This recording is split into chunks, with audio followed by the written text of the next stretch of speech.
এটা প্রত্যাশিত ছিল যে লাস্ট 2 বছরের উপরে সময় অতিক্রান্ত হয়েছে, প্রায় 2.5 বছরের, বলা যায় 2.5 বছরও অতিক্রান্ত হয়েছে। মামাটি মানুষের সরকারের নেতৃত্বে মুখ্যমন্ত্রী মমতা বন্দ্যোপাধ্যায় যেভাবে যে রাজনীতির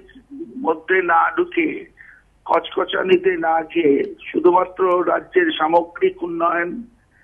তাতেই মনোযোগ দিয়েছেন, তাতেই 17-18 ঘন্টা ধরে কাজ করছেন। এই 12টা নির্বাচন, 12টা পুরসভার মধ্যে 8টায়, এবং কোথাও কোথাও একেবারেই কিছুই ছিল না, সেখানেও